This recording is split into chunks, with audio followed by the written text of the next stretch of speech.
Welcome to LiveDaf, your online Daf Yomi Shir. Shalom Aleichem and welcome back to today's Daf Hayomi, Meseches CHULLIN Daf Kuf Tesvav. We are actually at the last line of Kuf Yudal Dam Beis. Elamei Atos. This relates back to yesterday. We provided a source. How do we know that basar b'chalav, the mix of milk and meat, is forbidden for consumption? We had a pasuk, Lo yiseichal kol to'eva. The Torah says, Kol sheti avtilach. This is the way we expound on that pasuk. Anything that Hashem rendered repulsive, an abomination, something which you're not meant to get close to. Harihu b'al toichal. So anything which the Torah regards as a to'eva, something unwanted, it's meant to tell you, keep away and don't eat it. Okay, so that's how we know achila. What about hano? That one can't even benefit from basar b'chol. We had another source for that. Asks the Gemara, Elamei Ata, on the very last line. Elamei Ata, if that's the case, that we learn from that pasuk of Lo yiseichal kol to'eva, that anything, kol sheti avtilach, anything which is essentially something unwanted, something that you meant to distance yourself from, something which experienced an isser, something which was generated by a transgression, such as mixing milk and meat, that thing should not be eaten. El miyat, if that's the case, what about, we turn to the next page, Maaseh Shabbos. If one cooks on Shabbos, so he cooked something by way of a melacha, forbidden act of work, litzur, it should become forbidden, you can't eat it. Why?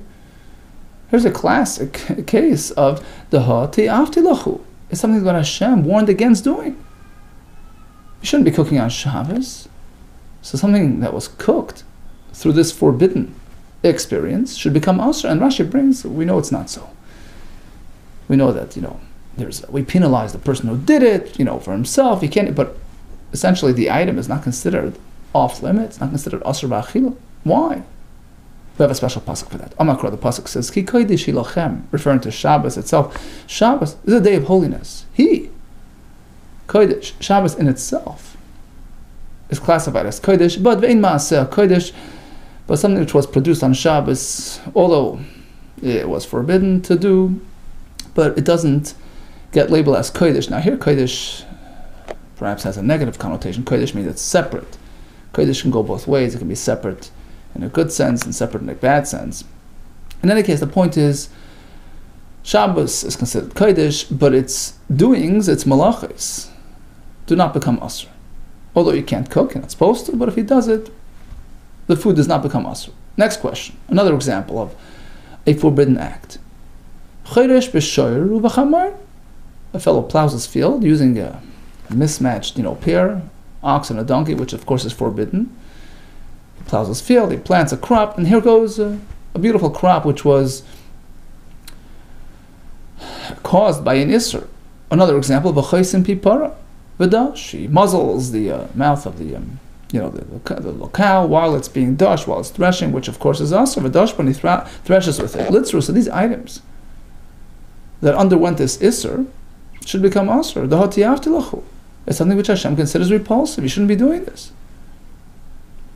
Answers the Gemara, no. Well, if it's not an issue by Shabbos, despite its greatness, Shabbos, right? If one violates Shabbos, there's severe punishments, there's curse, there's skila, and over there we say that the maasim don't become asr. Certainly, these grains. Hashta, look, Uma Shabbos the even Shabbos, despite its greatness, maaseh mutarim, its activities do not become forbidden, meaning the stuff that was cooked on Shabbos stays okay. Hani l'kushkin, certainly these grains that were merely threshed, although it's an isser, but it's a lesser isser, it's just a lav. And certainly it doesn't affect the final product. Now Rashi here points out, so hold it. If we're going to apply this formula and say, well, if Shabbos, despite its severity, does not affect the material, then certainly, so then certainly not basar b'chalav either. And here we go, we had a whole discussion that basar b'chalav becomes asr b'achila b'hanoah. So Rashi draws a line between basar b'chalav, where you have something brand new, a brand new product, produced through an act of isser. You're taking two separate elements, milk and meat, which are okay at this point. You're mixing them together. You're fusing them into a new entity, a brand new entity, which is essentially a forbidden entity. Of course, that becomes asur. So it's logical to say that pasuk, refers to that type of isser, which is inherently, essentially, an entity of isser, as opposed to these things that were cooked on Shabbos, things were grown through plowing of isser, thread. The actual material itself was not an isser material. It was an aided and abetted by an act of isser, but it wasn't created as an isser entity. And that's why these things are okay. Next question: Kalai Zroim Litzru. So then, once we're establishing that something which is in essence inherently something which is asur, like basar b'chalav, it's considered repulsive to the point that it becomes asur. So what about Kalai Zroim? A person mixes two types of seeds and plants them. There you go. It's like milk and meat. You're producing a new mixed breed entity. It should become asur. The answer is Gabi Kalai HaKerem. Kalai Zroim Litzru, they should become forbidden. The Hati after the Chut, something which is repulsive and it in itself is a product of Isra. The answer is Mizagal Rachmanu Gabi Kalai HaKerem. Once the Torah reveals to us regarding a different type of mixed plant, Kalai HaKerem, where you grow, a vegetable inside a vineyard, and there it says that in fact the product becomes forbidden to the point you can't even have benefit from it. It says pen tikdash, and we learn pen tikdash is a joint word. Tukad eish, pen tukad eish, you got to burn it. So don't plant it there, lest you come to lose it. You got to burn it. It's forbidden. So only this one has this severity. Mechlal, apparently the Kalai Zroim, the more basic version of Kalayim, which is the mix-up between two seeds, two types of plants, Sharu, they're okay, which means to say it doesn't affect the product. Asks the Gemara. I understand that Kalai Zroim is different, but maybe it's downgraded one level. Kalai HaKerem is asur to eat and even to have benefit. It's got to be burnt. And maybe Kalai Zroim is bumped down one level, but it's still asur b'achila, although it's mutar b'hano. Perhaps we can argue and say Kalai HaKerem, which is more severe, is forbidden on both accounts. Both aspects of interaction is asur, eating and benefiting. Asur bein b'achila bein b'hano, versus Kalai Zroim, which is bumped down one level. B'achila asiri, although it's forbidden for consumption, b'hano sharu, it's permitted regarding hano, but it's still asur to eat it. Answers the Gemara.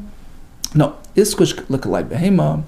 The answer is that Kalai Zroim is connected in the same pasuk to Kalai behema, which is crossbreeding to animals. Where it says behem techalai tabir Kalai, not meant to crossbreed animals, and then it says sad chalai, it says Kalai, don't mix your seeds in your field, and we compare and equate the two.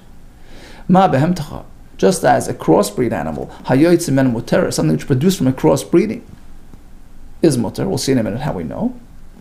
Likewise, hayoytzim men muter, the mixed planting in the field, which produced this new entity, is still mutter for consumption. How do we know that a product of a crossbreeded animal is mutter? The answer is the fact that we see the Torah goes out of its way. The Torah specifies kilayim is asur l'gavai. You can't bring a mixed breed as a carbon. The fact that the Torah has to point that out implies that for a regular person it's okay. For an ordinary person, shari kalayim is mutter. There's your answer. Next question. What about oisav es benoi? Right? As we know, you can't slaughter a mother and offspring on the same day. Let's say he did it. It's something that's tayyib, repulsive. You're not meant to do it. It's an isser. So perhaps litzer, the product should be asur. The animal that you shechted second should be asur because it experienced an isser. So you produced it through a shechita which is asur. You made it edible through a shechita which is asur, perhaps. That's like basar b'chalav, which should be asur. Once again, the same answer.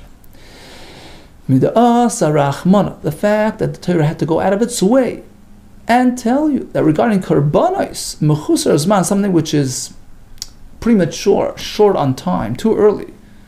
The animal's less than 7 days old, or oisav es benoi, which, if you think of it, it's really another version of mechusar zman, because there's inherently nothing wrong with the mother or the offspring. It's just that you shech them too close proximity to each other.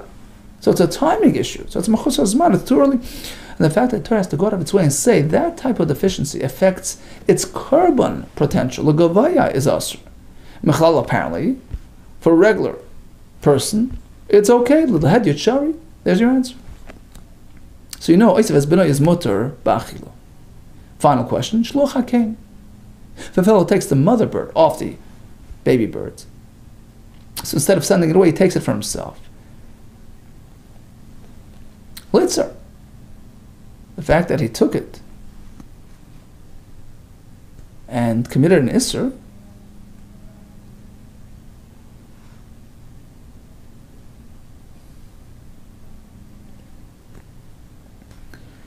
right? So Rashi says they took the mother, and then we told him, "Hey, what are you doing?" Okay, so he's supposed to be sending it away. And the fact is, the Gemara says, if he does so now, then he spares himself a malchus. So although he did an isser, but now he can quickly shore it up by, undoing it, sending it away. Behold it.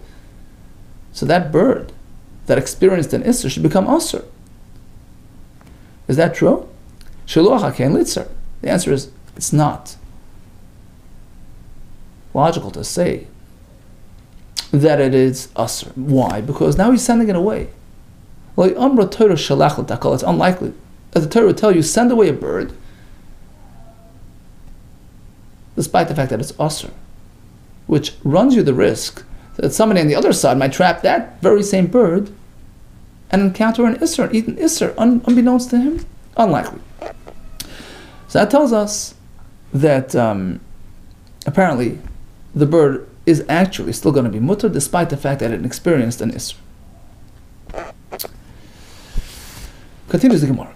For another source, that basar b'chalav is banned for consumption and other types of anah. Amar Shlokish, Menayin lebasar b'chalav is going to be a whole list of sources. I think about 6 or 7 in total. Amar Shlokish, Menayin lebasar b'chalav she'asa. How do we know that the mix of basar b'chalav is also Talmud Leimar? We have a pasuk, believe it or not, by Karban Pesach, which says, Al toichlu mimenu. No, take care, not eat the Karban Pesach. No, only partially roasted, rare, or cooked. Ubashal mavushal. Rather, it's meant to be properly roasted and then consumed. Now, why ubashal and then mavushal? It sounds like a repetition. Shein Talmud Leimar mivushal. There's no need for the second mivushal. Cooked. Mal Talmud Leimar mavushal. What's the point of the extra word? Leimelech to tell you. There's another instance where cooking generates issues. There's another type of cooking, mix of milk and meat, which is also forbidden, such as this Karban Pesach, which had been cooked. Not only is it forbidden for consumption, we know that a carbon which is deficient has to be burnt. So asr b'hano. So likewise, basar b'chalav is asr b'hano. Ve'ezeh. So what's that unknown, cooking that's being alluded to here? Basar b'chalav. That's cooking milk and meat together. Amar le Rabbi Yechon. So Rabbi Yechon turned to Rish Lakish. Return to base. Why do you need to go to a pasuk over there? Cha'uru azu. Is it unappealing to you, Shoshana Rebbe, the source that Rebbe provided for Isur Basar B'chalav? We have a pasuk in Dvarim Lo Yisayichlenu. It's actually in the context of Bisuli HaMikdashim, talking about a carbon which got a blemish. It's no longer fit for a karbanos. You take it and you sell it, and the halacha is that animal is sort of a mix, has 2 elements within it. On the one hand, it still has some kedusha. You can't work it. You can't share its wool. You could only, eat it properly, and it has the non-kodesh aspect to it that, it could be shechted anyway. You don't have to bring it to the Beis HaMikdash. So in the context of that discussion, there's an extra expression. It says, "Don't eat blood," lo yisayichlenu, which is an extra pasuk. We know we don't eat blood.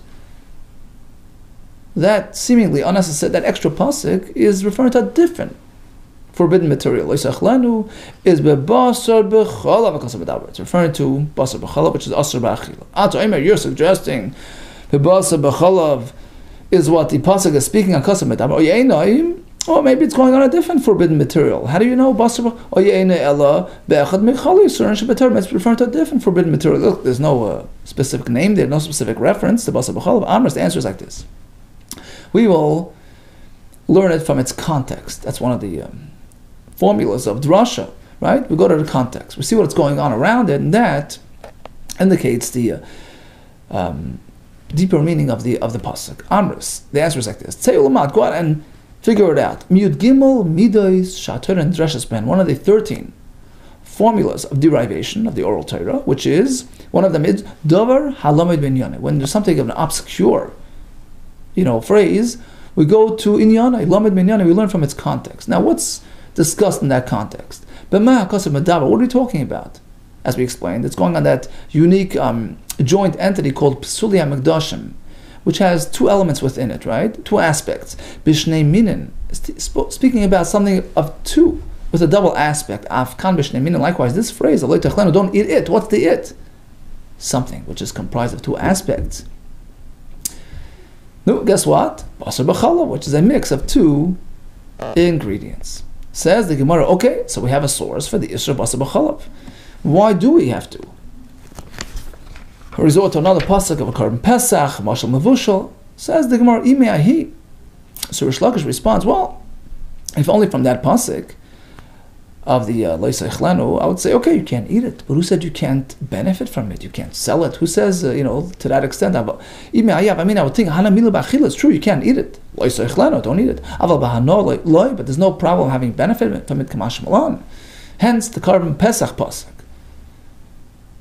which disqualifies this bishul, just like puts it on the same plane as disqualified korban pesach, which is a korban which has to be burnt. Isur hana, same thing. Basar b'chalav is isur hana. Now, the Rebbe, who did learn from this pasuk of Psuli HaMikdashim, where it indicates the isur to eat. Okay, so how does he know the second element? The Rebbe b'hana manola, that you can't have any side benefit from basar b'chalav. Nafkali, he has a different pasuk. Agzer shav nafkali mihacha from here. Namar kan ki am kodesh ashtal Hashem lekecha.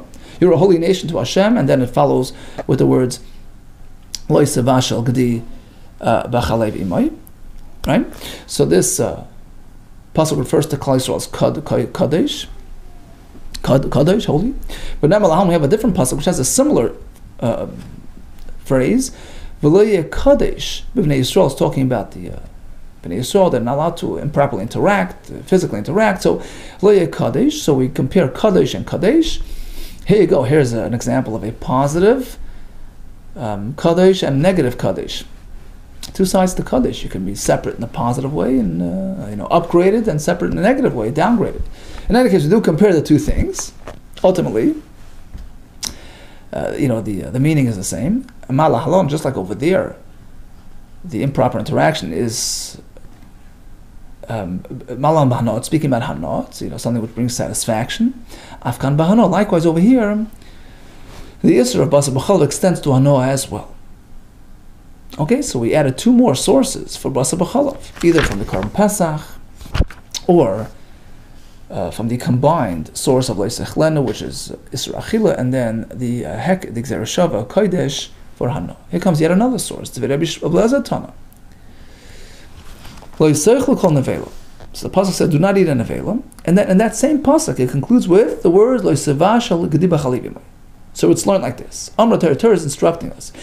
Kishitim karena. What do you meant to do with a carcass? You sell it. Be careful. Don't cook it in milk.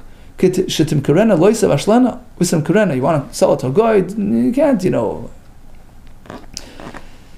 dice it up by mix it, cooking it up with milk and and then sell it, right? You can't do that. So what is the Torah telling us?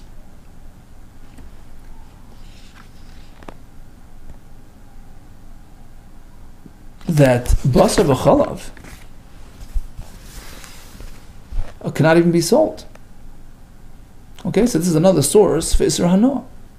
Okay, Torah is saying, the nevela can be sold as is, but don't dare cook it up with milk and then try to sell it. Because you did an Isra basar b'chalav and you can't have enough from it. There be shmal tana. Here comes yet another source for the Isra of achila and hanoah for basar b'chalav. There be shmal tana. This is the classic. Right? We all know this. The fact that Torah repeats the pasuk 3 times. Lo yisavash agdi b'chalev imay. It said 3 times. Gimel pa'amim. Each one has a different application. Echad, one is l'isra achil, don't eat it. Ve'echad, the other one l'isra hanoah, don't have benefit. Ve'echad, the third one l'isra bishul, don't even cook it. Tanya Isav and Yuda Aimer, comes yet another source Minai lebasa b'chalav she'asur. So how do we know that it's asur? Nemakan. So by basa b'chalav it says, right? Ki am kadosh ata. V'nema lahalom, we have another pasuk. By forbidden meat, by treifa. V'nema lahalom, v'anshe kodesh. Tionli. Basa basa treifa, like techela, don't eat basa treifa. So compare kadosh to kadosh. Malalon asur, just like over there you can't eat it. It says like here as well. By basa b'chalav, it is off limits for consumption. Avkan asur. No, perhaps it's limited to eating. But no, man, how do we know you can't have benefit? Amris Kavachoymer now starts a whole discussion. Starts here and continues on to the next Amid. So it starts off fairly simple, then it gets a bit more complicated. Amris, the answer is Kavachoymer. We'll start with a basic Kavachoymer. So what are we seeking? We're seeking to prove that Basa B'chalav is Asr B'Hano'ah as well. We've established Isra Achila through the Gzer Shabbat. We're trying to add Hano'ah to Amris Kavachoymer. Uma Arla. Take a look at Arla.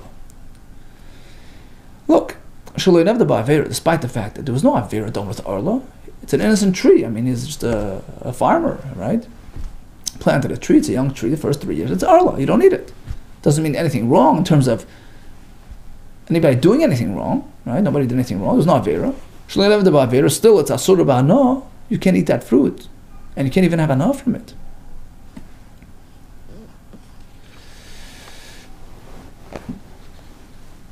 Certainly Basa B'chalav, which was produced via a forbidden act, right? Basa B'chalav sheneved by Avera, certainly in a din, of course, is totally banned. Shas B'Hano'ah. Well, says the not so quick, not so quick. Perhaps Arla has an advantage, so to speak, a more severe element than Basa B'chalav.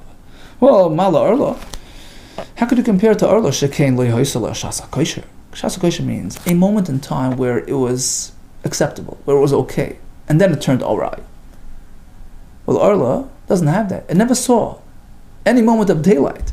It was grown straight into Arla. Right? As soon as it starts growing, it's already Arla. So in a way, it's more severe than Basa B'chalav, which began as an innocent piece of meat, totally okay, an innocent piece of glass of milk, totally fine, and then it was mixed together, then the problem started. So when the rye later, it has Shasa Kosh. Maybe it's not as bad, you can't compare the two, right? Maybe it has a leniency, and this should not be Asur B'Hano'ah. Well, hold it, says the Gemara. It's true, when you learn one from one, it's not a proper matchup. But let's insert another ingredient into the equation to disprove your notion that the lack of Shasa Kosher is a contributing element to the Isra Hano'ah. I'll bring you a case of something which did see the light of day at a certain moment before it became Asr, and it's still Asr B'Hano'ah, right? So perhaps Basa B'chalav as well. Chametz Pesach, I'll prove from Chametz on Pesach. Shoyis l'Shasa Kosher. Chametz wasn't Asr from day one. Before Pesach came around, it was okay. Then it became forbidden once Pesach arrives. So apparently, having Shasa Kosher is not a mitigating factor because Basa B'Hano'ah, it's Basa B'Hano'ah. So perhaps Basa B'chalav as well. Oh, says the Gemara, hold it. Chametz with Pesach. Of course it's Basa B'Hano'ah. It has a chumrah, although it's not the same chumrah as Arla, but has a different chumrah, has a different element of severity, unfound by Basa B'chalav. You know what it is? If you eat Chametz on Pesach, there's kares, severe punishment. Malach Chametz Pesach she'enon kares. She'enon kares, which Chametz B'chalav doesn't have.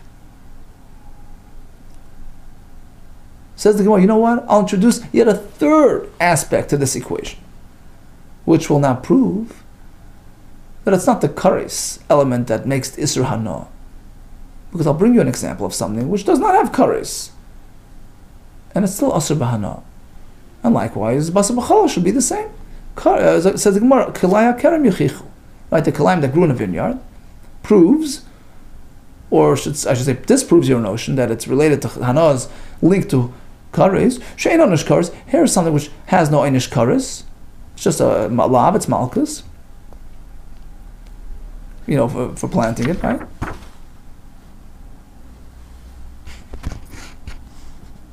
And for eating it, right?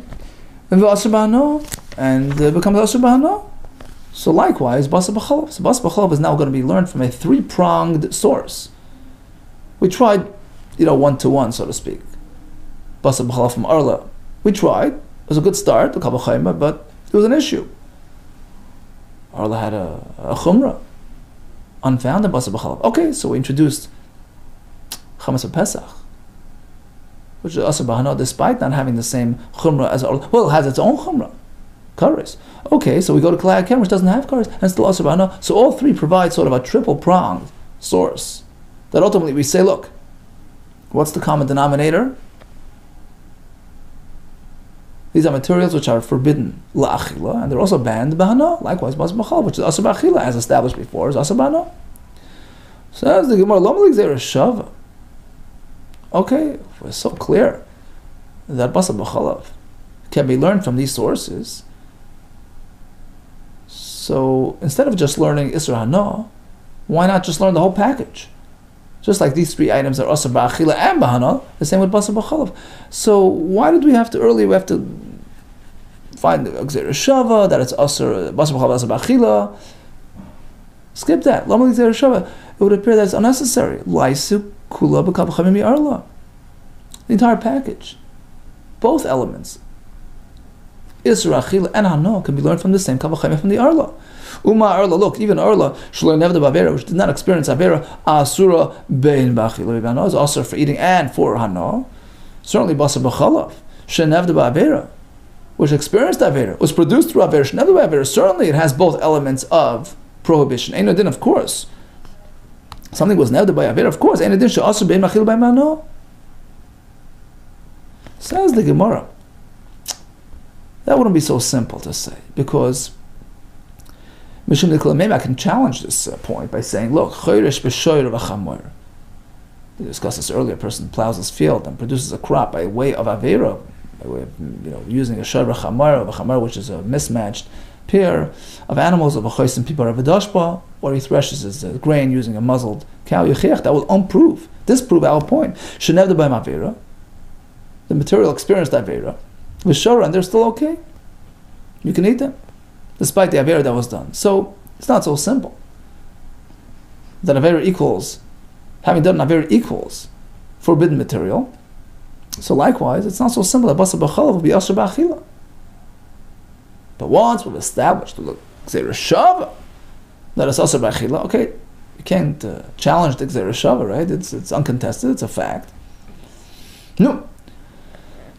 So now this allows us to propel to the next level. Because now we go to that three-pronged source, that combined equation, Arla, Chametz B'Pesach, and Kalei HaKerem. We say, look, in all three we have Isra Achila, and therefore it's also Asur B'hana. Likewise, Basar B'chalav, which we've already established from before that it's Asur B'achila. We're just looking for that second element of Hana, it's Asur B'hana as well. Says the Gemara, why did we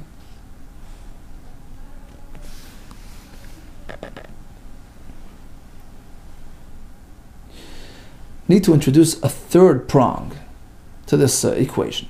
Why do we need Kalei HaKerem as part of the equation? Let's backtrack. We started with one-on-one. Well, again, we're seeking a source that Basar B'chalav is Asur B'hana. We know Isra Achila, we're looking for Isra Hana. Okay, starting point was Kal V'chaim from Arla. The response was, well, Arla has a severity. It was Asur from day one, it was created into Isra. Okay, so we looked over our shoulder, we found another example, we found Chametz on Pesach, which doesn't have that same chumrah as Arla, and still Asur B'hana. The challenge to that was, Chametz is kares. So instead of going to a third example of Kalei HaKerem, just go back to Arla and say, well, you're saying kares? That is linked with Isra Hana. Arla doesn't have kares, and still Asur B'hana. So you see, kares is not a contributing factor.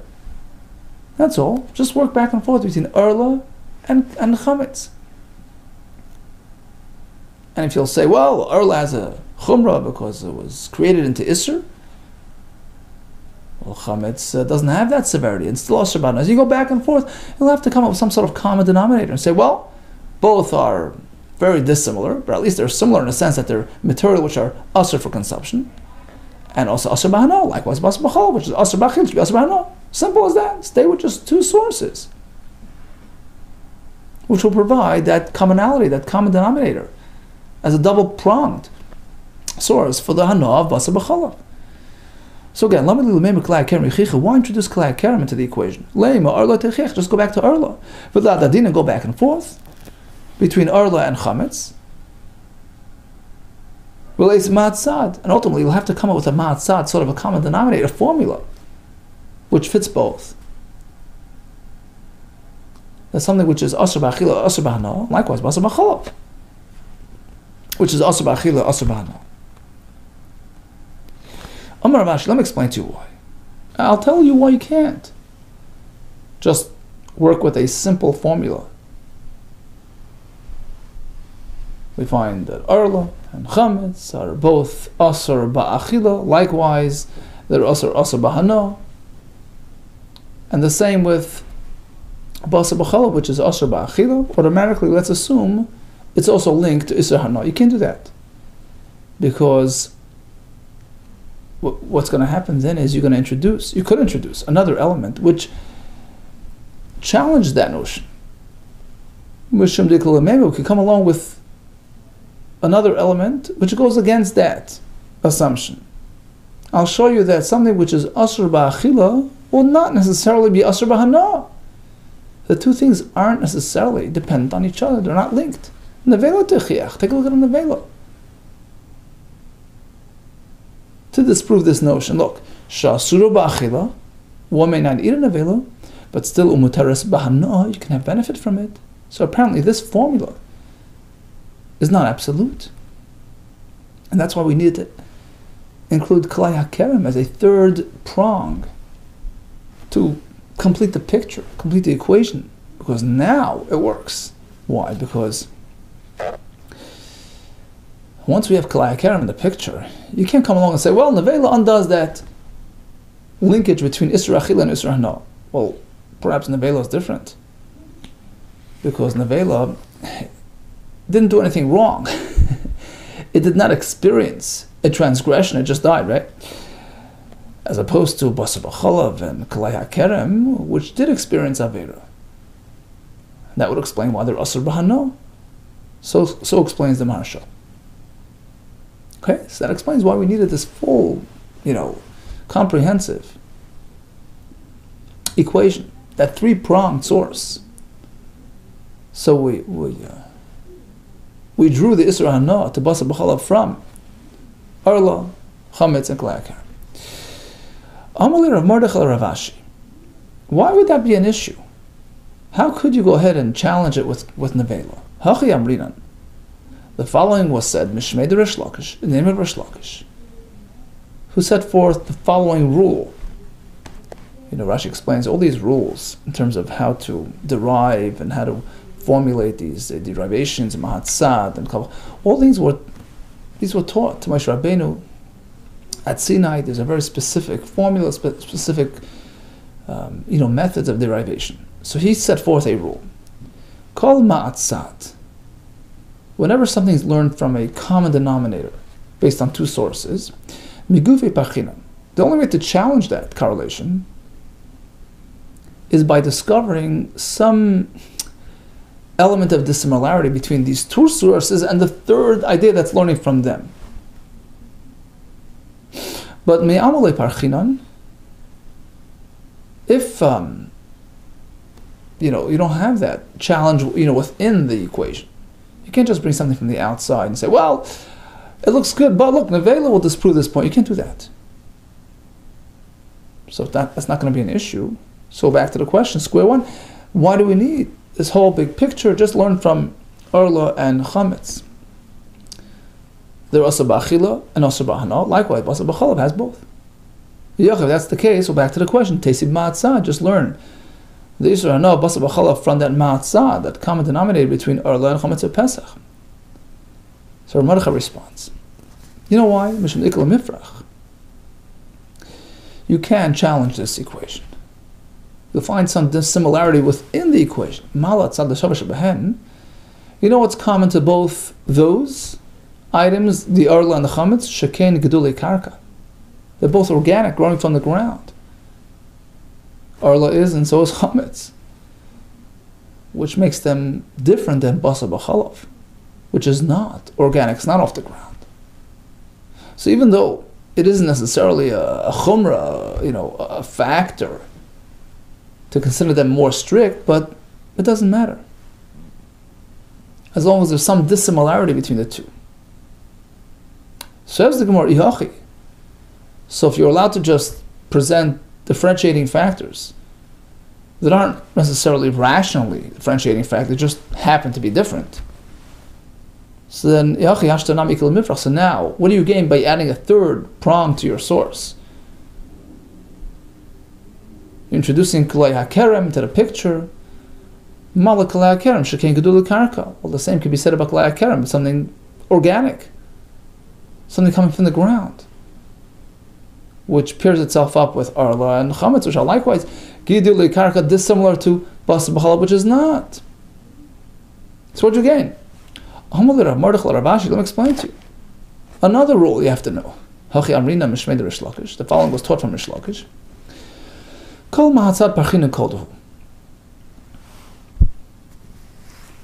So like we said before, whenever we have a mahatzat, we have, a pair of sources which provide that sort of common formula which will be applied elsewhere.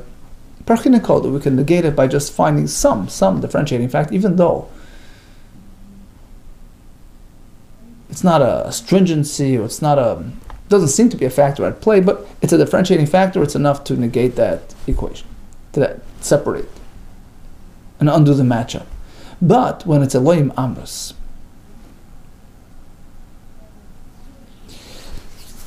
but when you're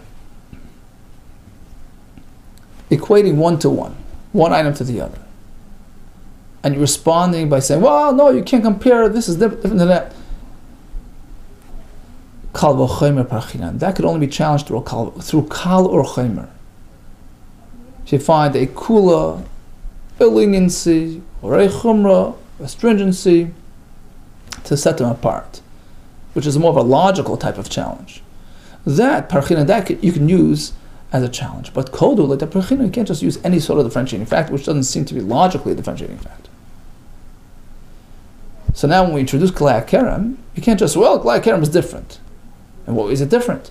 Just because this is off the ground, this is off an animal, it doesn't make them. Well, says the Gemara, so ultimately you are learning from three different sources and pairing them together and formulating some sort of common denominator. So then you're back to the Mahatzad system. It's one learning from three through a commonality. Now you can present a differentiating factor between Basa B'chalav and all the other ones, and as long as it's some sort of differentiating factor, even if it's not necessarily a kula or chumrah, that will disrupt the derivation. Malakulu shekain gedulei karka. You know what's common to all three? Arla and chametz and Kalei HaKerem, they're all off the ground. They're organic materials. Let me explain to you further. Here's the rule in the name of Rish Lakish. There are three rules to keep in mind. Let me turn to the next page. Number one, chada mechada.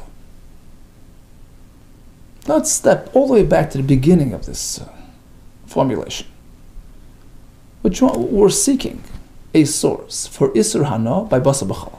Starting point was, let's compare it to Arla, which has Isur Hana. So at that point, it's one on one, right? One from one. Chada mechada. At that point, it's not yet a ma'atzad, it's not a compilation of sources with a commonality, it's just very simple, one from one. In that case, in order to disrupt, we have to come up with a kula b'chumrah. One is more lenient, one is more strict, some sort of logical differentiation, parchina, that can be used as a challenge. But just any sort of unrelated factor which happens to differentiate the two, kodu, no, le parchin, that cannot be used as a percha. That's the first rule. Now, next rule, chadamitarti. when you're trying to learn one out of two, so you have to pair up another one to create that common denominator because they were dissimilar to each other, so you have to find the common denominator. I feel called to parshanut in this case.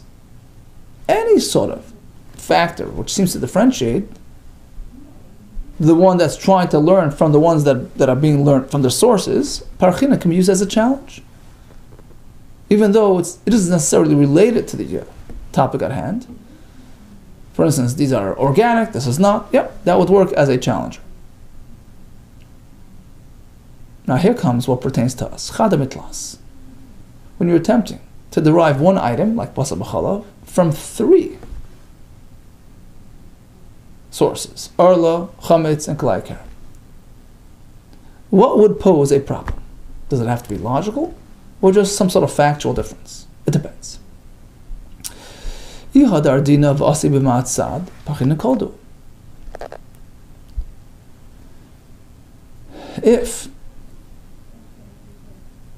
when we introduced that third item, we were required to go back and forth and formulate some sort of common denominator. Rashi says, for instance, let's say, as soon as we introduced the kalai karam into the mix, we would have said, well, kalai karam, of course he has Isra Hano, he's more chomer, he has something that the other ones don't have. That would get us stuck, right? He has some chumrah, that basar b'chalav doesn't have, or whatever, right? So we'd get stuck. And we would have to say, well, okay, but the other ones, the arla and chametz, don't have this chumrah, and they still have Isra Hano. And then we would say, well, they have other things that he does. And they would have to ping pong back and forth and come up with some sort of, formula that, that addresses all, right? That's common to all. So now we're back at a mahatzad system. Parshanut kodu, in this case, even if there's any sort of factor that sets them apart from the basar b'chalav, that would be enough to disrupt it. But v'iloi, and the Ran explains. There's some svara here too, because the fact is the third item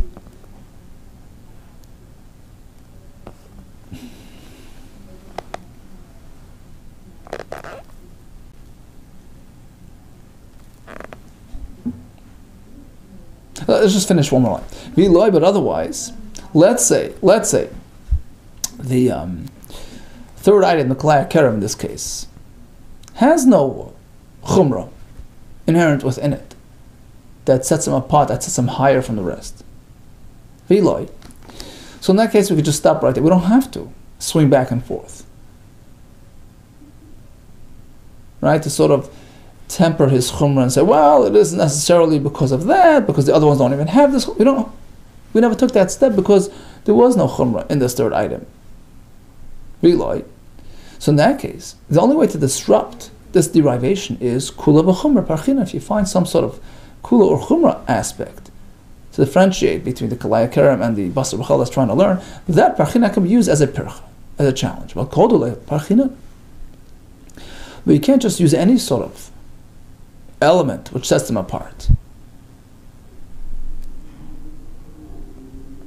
Which means to say, let's say, at the end of the day, you discovered some sort of element which is common to arla, chametz, and kalai karam, which is not found by basar b'chalav, like the fact that they're gedulei karka, they're organic, which basar b'chalav isn't. That wouldn't be enough to disrupt this formula.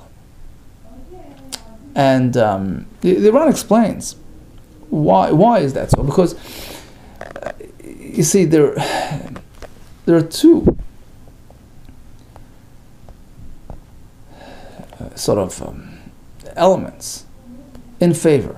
Because first of all, the third item, the kalai karam, has no chumrah over basar b'chalav, right? And still, he has Isra Hano. Number two, even the first two items, in this case the arla and the chametz, although they have chumras, but they're not matching chumras, right? The chumrah that arla has, chametz doesn't, and vice versa. So we see from here, there are two elements pointing in the same direction, saying, well, apparently the Isra Hano is not dependent on the chumras. So it's easier for us to actually learn Basa B'Chalav from them, in which case it's more difficult to disrupt the system. You can't just use any sort of differentiating factor. That's how the Ran explains. Okay, in any case, this wraps up our explanation in terms of why we needed this whole extensive formula, right? Let's go back. What was the starting point? We knew that Basa B'Chalav is Asher B'Achila. What about Isra Hana? At the end of the day, we have 3 instances which will serve as a common source for this halacha. Just like we find Isra Hana by Orla, Chametz Pesach HaKlei Kerem, likewise by Basa B'Chalav. Says the Gemara, hold it. We're assuming that Klei Kerem has no chumrah?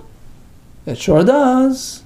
It has a chumrah over Basa B'Chalav. Guess what? Why can't we come and challenge with the following observation? Mal Klei Kerem shekein lo yhoisel hen shasa kosher. As soon as you plant the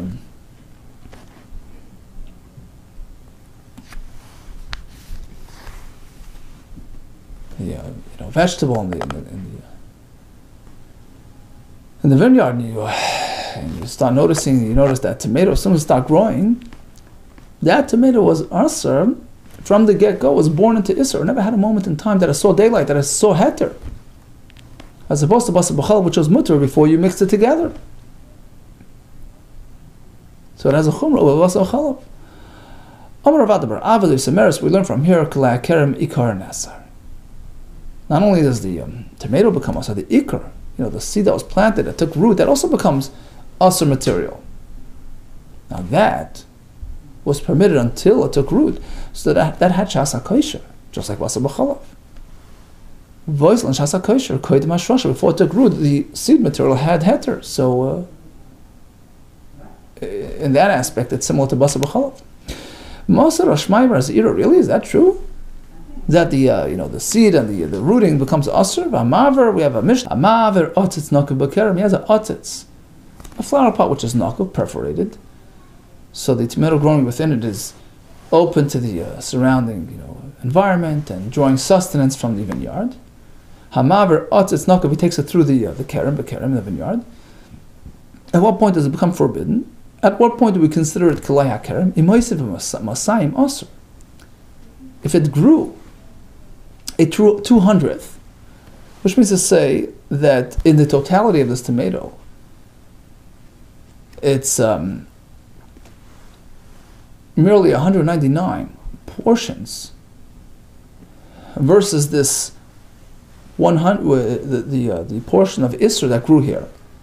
So the portion that grew inside is 1 out of 200. You see, in order to nullify it, it has to be outnumbered by 200 permissible portions. But if it's less than that, if the prohibited portion, the part that grew here, is less than 200 versus 1, so if it's 1 pound and 200, it's still less. And it's not going to be batal. Okay, meaning the permissible part is not enough to outnumber it. Okay, so the part that grew in here is 1 pound 200. Then it's not enough for bittul. It's asr. Okay, so what do we see from here? Only if it grew, if it expanded, if it right? Loy hoisef loy. But otherwise, if it didn't grow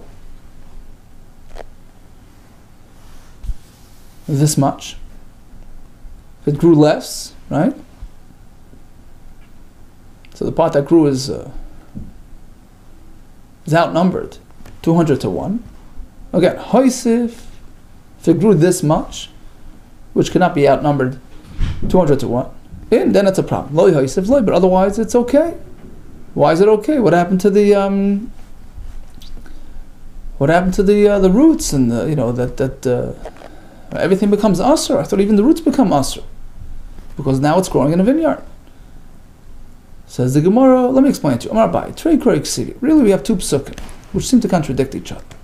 Ksiv pentikdash amalea. One pasuk speaks about the malea, the added growth, becomes kaddish, becomes asr. Uksiv hazrera. Then we have another pasuk which speaks about the seeds and the rooting, right? So which one is it? Does it have to actually grow, or do we say the root system automatically becomes usher once it's growing even a bit in the vineyard? So the answer is like this. If it was initially planted in the vineyard, of course the root system becomes usher as well, because it took root in a vineyard. But if it was already planted before and then it was just carried through the vineyard, like in this case, the root system doesn't automatically transform into Isser unless it grows. The growth inside the vineyard becomes Asr. Hoysef, if it added and grew more, yeah. But otherwise not. Lo Yosef Lo. Okay, so bottom line is like this. If something grew in a vineyard, it becomes Asr. Whether it's the tomatoes that grew or the roots that grew. But those same roots had been permitted beforehand, before they entered the vineyard. Right, the seeds, etc., was okay. And only later became Asr.